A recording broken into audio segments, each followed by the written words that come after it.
आदाब नाजरीन, खबर दोपहर में आप सभी का खैर मकदम। मैं हूं सैयद अहमद जिलानी। नाजरीन, मुल्क भर में कोरोना का कहर जारी है। कहीं लोग दवाओं को लेकर परेशान हैं तो कहीं ऑक्सीजन को लेकर मारामारी है। हुकूमत लाख दावे करे लेकिन हकीकत बिल्कुल बरक्स नजर आ रही है। खबर दोपहर में आज हम बात करेंगे इसी मौजू पर।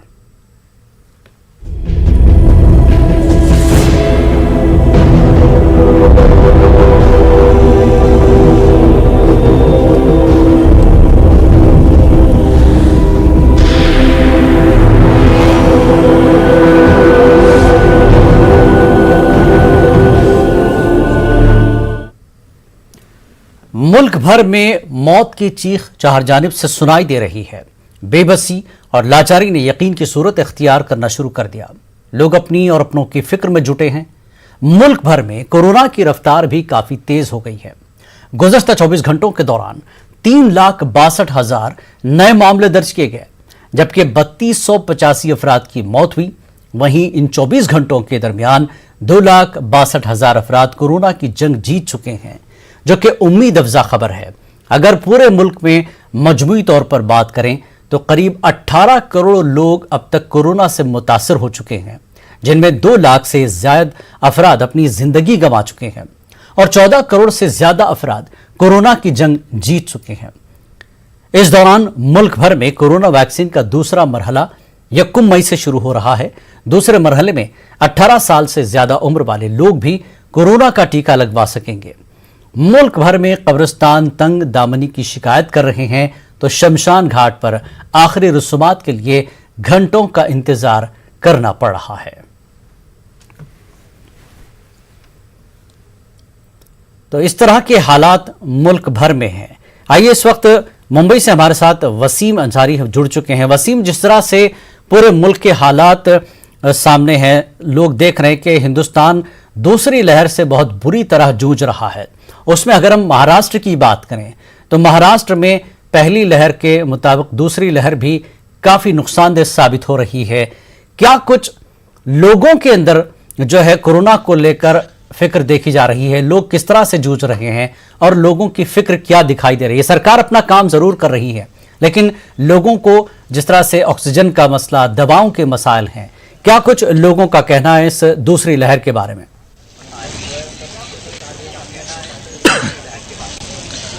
देखिए, दूसरी लहर को लेकर लोगों में एक डर और खौफ ज़्यादा है, क्योंकि देखा गया है कि इस बार जो आंकड़े बढ़े हैं, इन आंकड़ों के अनुसार सबसे ज़्यादा मरने वालों की संख्या, अगर पिछले 24 घंटे की बात करें तो 895 जो मृतक हुए हैं, मरने वालों की संख्या, ये अपने आप में सबसे बड़ा आंकड़ा है अब तक का कोरोना काल में। सेकंड जो लहर आई है, इसे ध्यान में रखते हुए लोगों में एक डर और खौफ जरूर है, लेकिन बेफिक्रपना अब भी लोगों में नजर आ रहा है। अब भी कई ऐसी मंडियां हैं, खास करके 2 दिन पहले जिस तरह से वैसे विरार में जो सब्जी मार्केट है, वहाँ पे बीएमसी के मनपा के कर्मचारी जब पहुंचे थे उसे बंद कराने, भीड़ को हटाने, दोनों के बीच में काफी झड़प हुई और कई जो मनपा कर्मचारी है वो घायल भी हुए। तो ये बेफिक्रपना भी साफ तौर पर दिखाई दे रही है। एक तरफ तो कोरोना के नंबर्स बढ़ रहे हैं, दूसरी तरफ जो हॉस्पिटल है उसे लेकर भी काफी दिक्कतें बढ़ती जा रही है। खास करके ऑक्सीजन की बात करें या फिर बेड की बात करें, वो वेंटिलेटर्स की बात करें, ये जो सिचुएशन से काफी दिक्कतें दे रही हैं। दूसरी तरफ ऐसे महाराष्ट्र में कई वाकया हो चुके हैं जिसकी वजह से सरकार भी काफी चिंतित नजर आ रही है। आग लगने का सिलसिला लगातार शुरू है कई अस्पतालों में। आज सुबह भी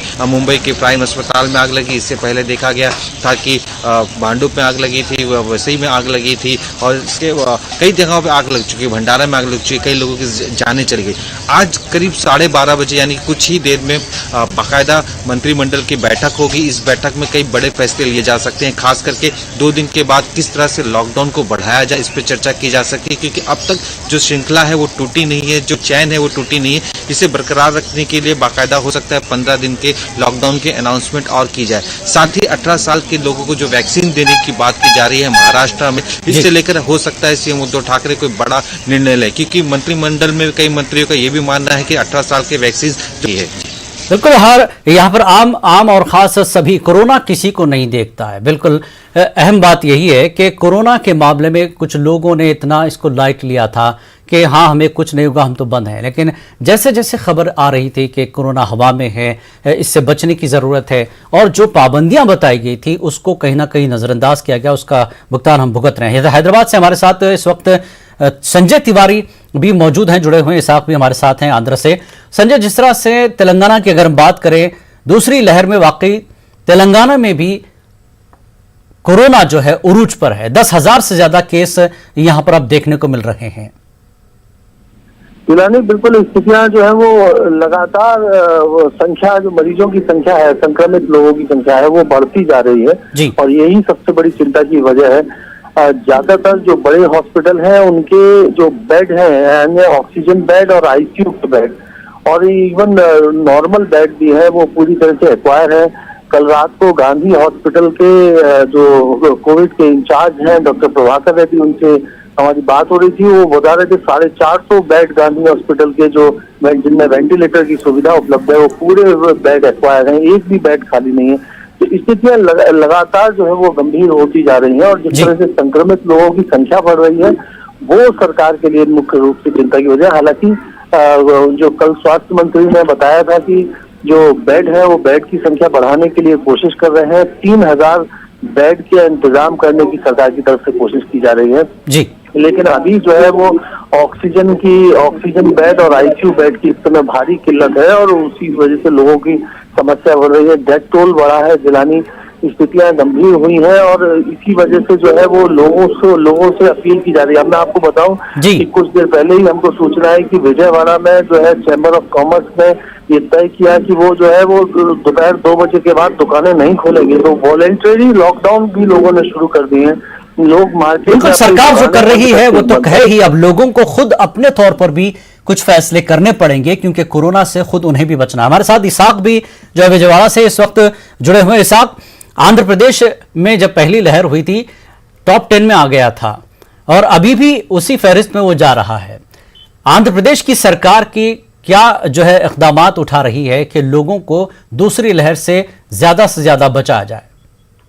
आज जिलानी देखा जाए तो पहले लहर और दूसरी लहर में बहुत अंतर है। यानी देखिए, दूसरी लहर में जो अब जो मामला जो है वो लगातार रोजाना बिगड़ता जा रहा है। जहाँ केसेस 10,000, 11,000, 12,000 तक आ रहे हैं, वहीं दूसरी तरफ अमवात जो है ना, डेथ वो भी बढ़ रहे हैं। जहाँ पहले एक हफ्ते पहले 30 लोग या 20 लोग की मौत हुई, आज रोजाना 50 से ज्यादा यानी 60, 70, 69 तक भी आ गया है। अब जो डेथ है वो बढ़ते ही जा रही है।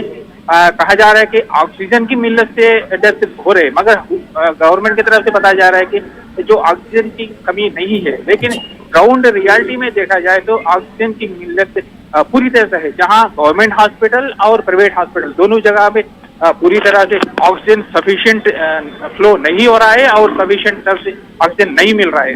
और वही दूसरी तरफ जो बेड्स है, जो आईसीयू बेड से, वेंटिलेटर से, वो भी नहीं है। अब देखा जाए तो वही डॉक्टर्स की तरफ से ये बताया जा रहा है कि जो सेकंड वेव आंध्र प्रदेश में फिलहाल वो चल रहा है, जहां वो डिफरेंट वे में, यानी सेकंड मॉड्यूल जो बोला जा रहा है वो डिफरेंट है।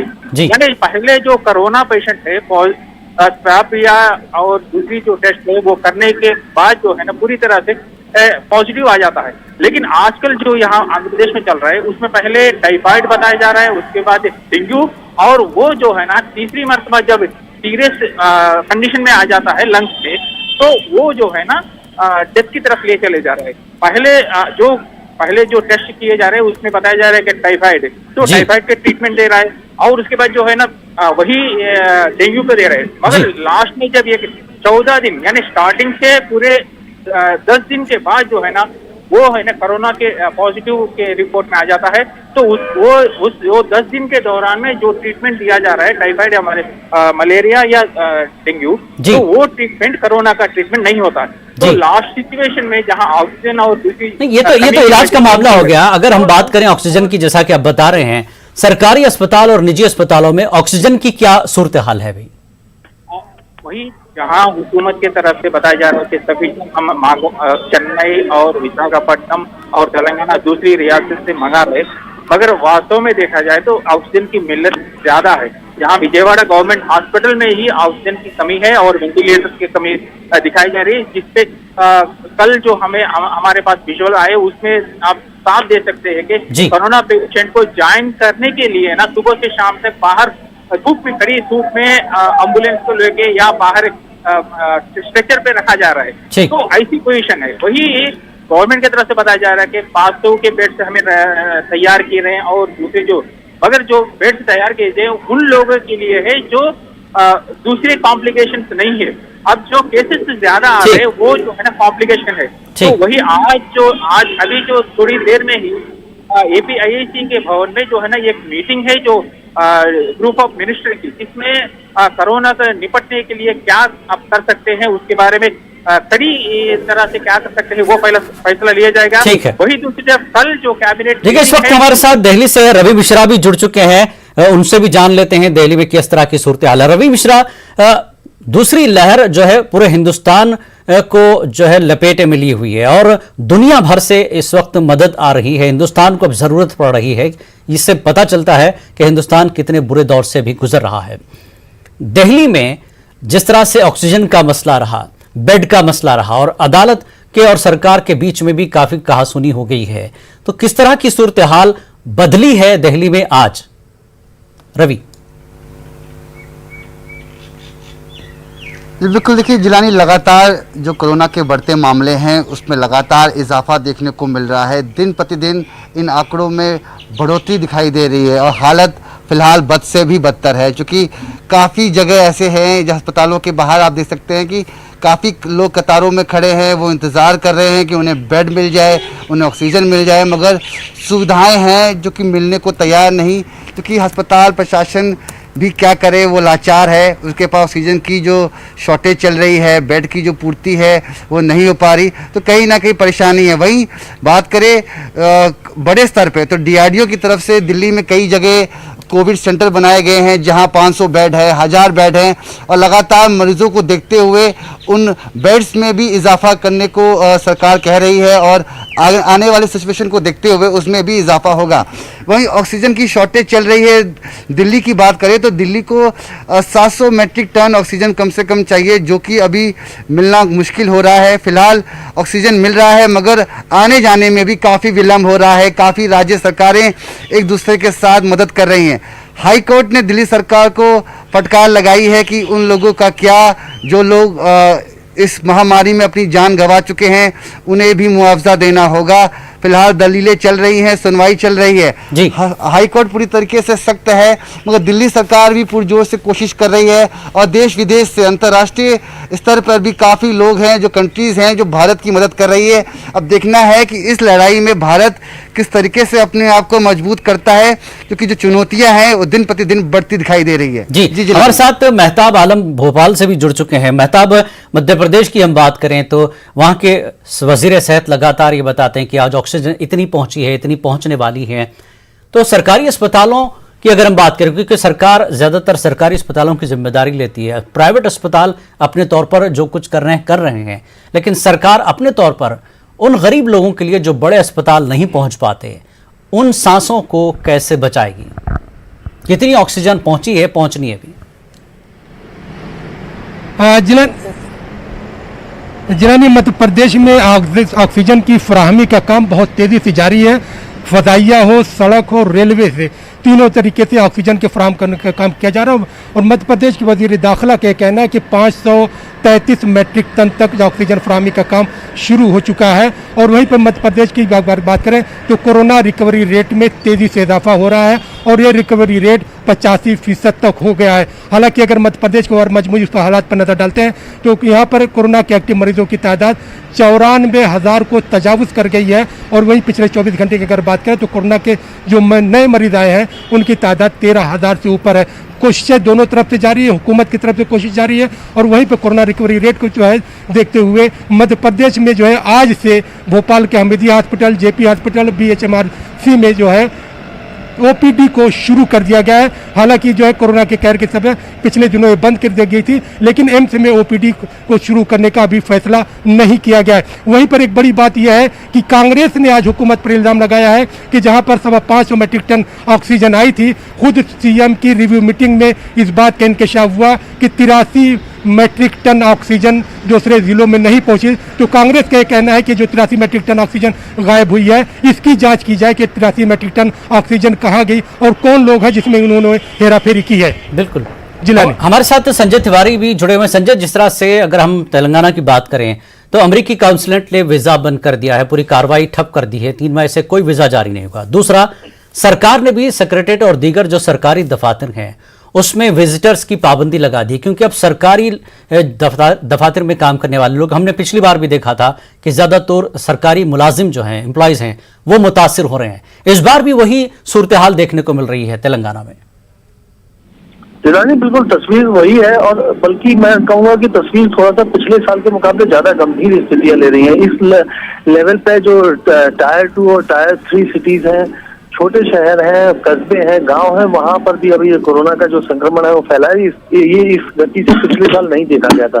तो ये जो स्थितियां हैं ये ज्यादा गंभीर बन रही हैं। गांव से और देहात के इलाके से बहुत सारे लोग हैदराबाद की तरफ तो रुक कर रहे हैं, लेकिन हैदराबाद में यहाँ पर हॉस्पिटल्स में, जो गवर्नमेंट हॉस्पिटल है खास करके, उनमें जो है वो बेड्स की समस्या खड़ी हो रही है। और ज्यादातर अब डॉक्टर्स, जैसे मेरी कुछ डॉक्टर से कल बात हुई, आज सुबह कुछ डॉक्टर से बात हुई, उनका कहना है कि वो किसी भी हाल में अब इस समय 92 और 91 अगर SpO2 लेवल है, यानी ऑक्सीजन का सैचुरेशन लेवल अगर 92, 93 है, तो उनको भी हॉस्पिटल में एडमिट नहीं कर रहे हैं, उनको होम क्वारंटीन के लिए कह रहे हैं। यानी ऑक्सीजन लेवल जो पहले 95 होता था उस पर ही हॉस्पिटल में बेड मिल जाता था, इस समय 92 ऑक्सीजन सैचुरेशन लेवल है, तब भी बेड नहीं मिल रहा है। तो ये जो स्पेसिफिकेशन है जो है वो उनको क्योंकि बेड की कमी है, इसलिए डॉक्टर अब घर में ही इलाज करने की सलाह दे रहे हैं। और ये मरीज के लिए मुश्किल है क्योंकि उसको खांसी है, कफ है, बुखार है, और उसको वहां पर अपने घर पर वो चीजें, सुविधाएं उपलब्ध नहीं हो पाती, और स्थितियां जब विकराल हो जाती है तो फिर उस समय ऑक्सीजन बेड की जरूरत होती है, और जो पहले से मौजूद नहीं होती। ये जो एक सर्किल बन गया है, ये काफी गंभीर स्थिति पैदा कर रहा है। हालांकि जो सरकार का दावा है वो कि उनके पास, उनका कहना है कि वो 3000 बेड का इंतजाम कर रहे हैं और जल्दी ही ये व्यवस्थाएं हो जाएंगी, लेकिन ये व्यवस्था कब तक होंगी, उनमें से ऑक्सीजन बेड कितने होंगे, कितने वेंटिलेटर्स होंगे, ये इसी चीज को लेकर एक चीज और भी है। तेलंगाना में लोग जो है बेचैन हैं कि लॉकडाउन की खबरें गश्त कर रही हैं, वीक लॉकडाउन होगा या पूरी तरह से लॉकडाउन होगा, कैसे होगा, क्योंकि माह रमजान भी चल रहा है, लोगों को फिक्र है। तो कल एक रिव्यू मीटिंग भी होने वाली है, क्या कुछ इम्कानात दिखाई दे रहे हैं, क्या खबरें मिल रही हैं जरा से आपको? अब तक लॉकडाउन के विषय में सरकार की तरफ से कोई फैसला नहीं लिया गया है, और जहां तक अभी तक गवर्नमेंट सोर्सेज है वो हमको डिनाई ही करते रहे हैं। उनका कहना है कि लॉकडाउन की जरूरत नहीं है, लोग खुद रेस्ट्रेन करें और बचे। गवर्नमेंट को इम्पोज करने की जरूरत नहीं है। रात में कर्फ्यू जरूर पूरे तेलंगाना में लागू है, लेकिन दिन में अभी तक इस तरह का कोई भी वो नहीं फैसला किया। खुद मुख्यमंत्री जो है वो कोरोना पॉजिटिव हो गए और इस समय अपने जो है वो फार्म हाउस में वो शिफ्ट हो गए हैं। शहरी विकास मंत्री KTR जो है कोरोना पॉजिटिव है, तो कई मंत्री, कई अधिकारी जो है वो कोविड पॉजिटिव हो गए हैं, लेकिन उसके बावजूद अभी सरकार का लॉकडाउन जैसा फैसला लेने का कोई अभी तक नहीं चल रहा है। हालांकि जो आज दोपहर में एक हाई लेवल मीटिंग होने वाली है, उसमें चीफ सेक्रेटरी वगैरह शामिल होंगे और वो आगे की रणनीति तय करेंगे, लेकिन लॉकडाउन लगाने का जाहिर तौर पर सीधा सा फैसला मुख्यमंत्री को लेना है, और मुख्यमंत्री कार्यालय से अभी हमारे पास इस तरह कोई जानकारी नहीं है। जी बहुत बहुत शुक्रिया संजय इस पूरी जानकारी के लिए।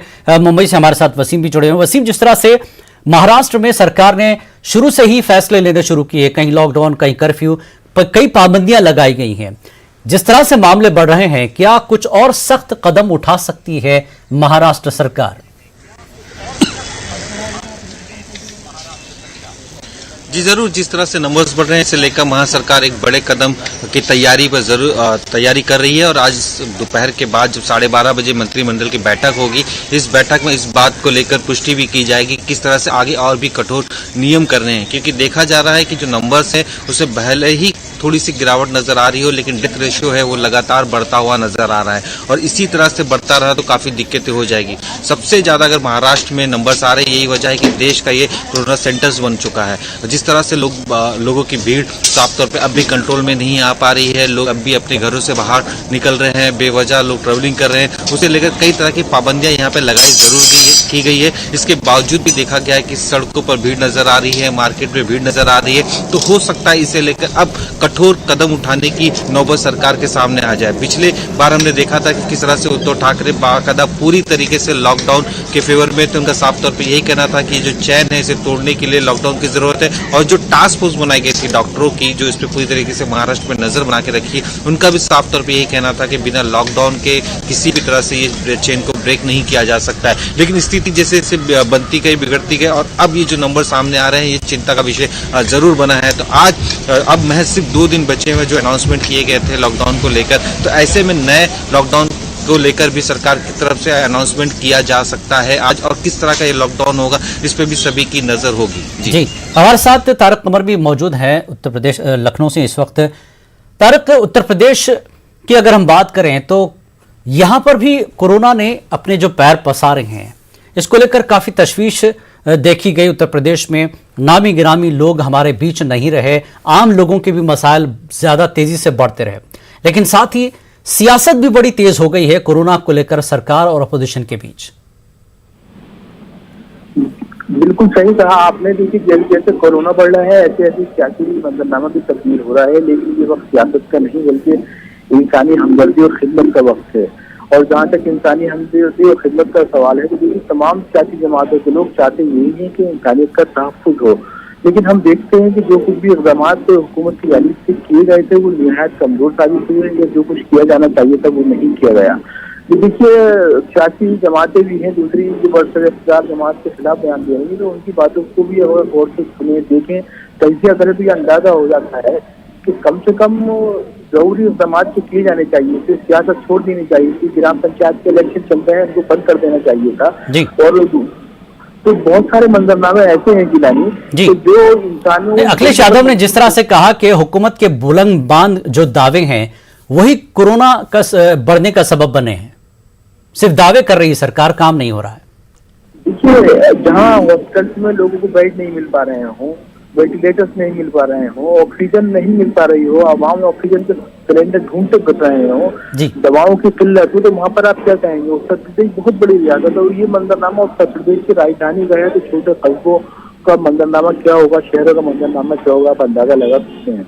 तो देखिए हालात बहुत बुरे हैं, बहुत तशवीशनाक है। बस इसमें यह है दवा और दुआ दोनों कारगर साबित हो सकती हैं। और अब तो बहुत से लोगों ने कहना शुरू कर दिया है कि हम लोग हुकूमत के सहारे नहीं बल्कि अपने भगवान के, अपने खुदा, अपने ईश्वर के सहारे हैं। तो देखिए मतलब यही जब लोग इस हद तक बेनियाज हो जाए, मायूस हो जाए, तो समझा जा सकता है कि मंजरनामा क्या है या क्या कुछ इक़दाम या तब्दीलें की जा रही है। जिलानी बहुत अफसोसनाक है, बहुत इज्जतनाक और तशवीशनाक है। बिल्कुल। रवि मिश्रा, दिल्ली में जिस तरह से सरकार ऑक्सीजन और बेड की जो है कोशिशें कर रही है कि लोगों को बेड मिल जाए, अस्पताल में भर्ती हो जाए, लेकिन लोगों की सांस बची रहे, लोगों को बचाया जाए, कर्फ्यू लगे, लॉकडाउन लगे, लेकिन इस बार क्या दिल्ली भी पूरी तरह से मुकम्मल बंद करने की तरफ बढ़ रहा है? क्या कुछ सख्तियां, क्या कुछ पाबंदियां केजरीवाल सरकार की तरफ से लागू की जा सकती हैं?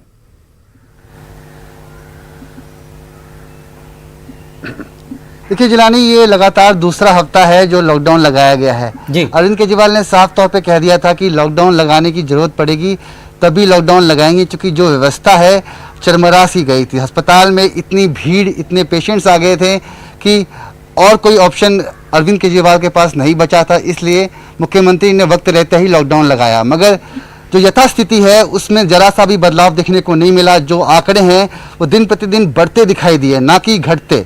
और लॉकडाउन के बाद भी आलम कुछ इस प्रकार है कि लगातार जो आंकड़े हैं वो 20,000 से ऊपर हैं, 24,000 से ऊपर हैं। आप कल बीते 24 घंटे के आंकड़ों की बात कर लें तो 24,000 से ऊपर के आंकड़े हैं। 381 लोगों ने अपना दम तोड़ दिया। तो इन आंकड़ों में इजाफा दिन प्रतिदिन बढ़ते हुए दिखाई दे रहा है, जो कि कम होना चाहिए, जो कि लॉकडाउन लग गया है, मगर रिजल्ट अभी देखने को नहीं मिल रहा है। फिलहाल ऑक्सीजन की जो आपूर्ति है वो कहीं ना कहीं पूरी होते हुए दिखाई दे रही है। ऑक्सीजन एक्सप्रेस के माध्यम से कल रेलवे ने दिल्ली में ऑक्सीजन पहुंचाया है, तो कई अस्पतालों में ऑक्सीजन पहुंचा है जहां शॉर्टेज हो रही थी। मगर जो पूरा दिल्ली में लॉकडाउन होने के कारण जो आवाम है वो काफ़ी परेशान है। रोजगार की समस्या है, खाने पीने की समस्या है, घर से बाहर नहीं निकल रहे, चीज़ें मार्केट में नहीं मिल रही जो कि मार्केट बंद है, आवाजाही में दिक्कत हो रही है, यातायात संसाधन बंद पड़े हुए हैं, तो काफ़ी मुश्किलों का सामना करना पड़ रहा है। मगर चाहते हैं, लोग चाहते हैं कि सब चाहते हैं कि जैसा कि हाई कोर्ट ने कहा कि ये वक्त है तमाम राज्यों को एक साथ मिलकर एकजुट में होकर कंधे से कंधा मिलाकर कदम से कदम मिलाकर इस लड़ाई में भारत को जिताना है, ना कि आरोप प्रत्यारोप की राजनीति में रहना है। बिल्कुल, सियासत से दूर होकर इस वक्त मुल्क को बचाने की फिक्र हर सबको मिलकर करनी है। मेहताब आलम हमारे साथ भोपाल से जुड़े हुए हैं। मेहताब, जिस तरह से सरकार अपनी काम कर रही है, अपने तौर पर जो कुछ कर रही है, लेकिन यह भी देखा जा रहा है, हमने कई खबरें न्यूज़ 18 पर बताई हैं कि सामाजिक कारकुन हो या मजहबी जो जमातें हैं, वो भी इस काम में बहुत तेजी से अपना जो है ताउन कर रही हैं। कई लोग इनफरादी तौर पर भी बहुत कुछ कर रहे हैं। भोपाल में अगर हम बात करें, मेहताब आलम, मध्य प्रदेश में किस तरह की तंजीमें इस कोरोना को रोकने के लिए अवामी तौर पर ताउन कर रही हैं, अपील कर रही हैं?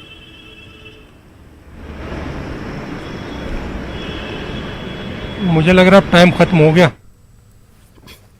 हेलो मेहताब, आपको मेरी आवाज आ रही है?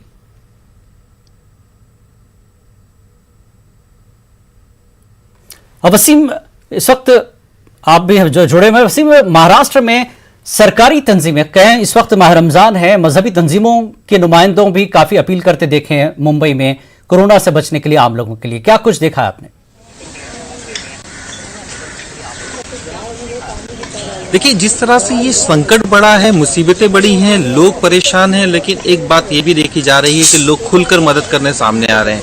कई ऐसी तंजीमें हैं, कई ऐसे एनजीओज हैं जो लगातार लोगों के साथ अपील कर रहे हैं, यहाँ तक कि जो ज़रूरत की चीज़ें हैं वो मुहैया करा रहे हैं। कई जगहों पे खाने बांटा जा रहा है, तो कहीं पे ऑक्सीजन की जो दिक्कत आ रही है वो बांटे जा रहे हैं। जिस तरह से मुंबई में शहनवाज का नाम सबने जान लिया है इस कोरोना के काल में कि एक ऑक्सीजन मैन के तरह पे वो उभरे हैं और लोगों तक ऑक्सीजन पहुँचाते हैं। उसी तरह एक सिख समाज है बाकायदा जो रोजाना कई लोगों को ऑक्सीजन पहुंचा रहा है। मुस्लिम मस्जिदें हैं, मस्जिदों के अंदर से ऑक्सीजन पहुंचाया जा रहा है। तो मदद का सिलसिला लगातार शुरू है। कोशिश यही है कि जल्द से जल्द इस पर काबू पाया जाए। जो जरूरतमंद है उनकी जो जरूरतें है वो पूरी करने की कोशिश की। तो एक छोटा सा हाथ भी बड़ी मुश्किलें खत्म कर सकता है। यही कोशिश यहाँ पे कई लोगों के द्वारा दिखाई दे रही है और लोग इस पे अमल भी करें। जी बिल्कुल, शाहनवाज काफी जो है खिदमत अंजाम देने, इस तरह के नौजवानों के लिए एक तहरीक है। मेहताब, मध्य प्रदेश में समाजी और मजहबी तंजीमों का ताउन कितना है कोरोना की रोकथाम में सरकार के साथ?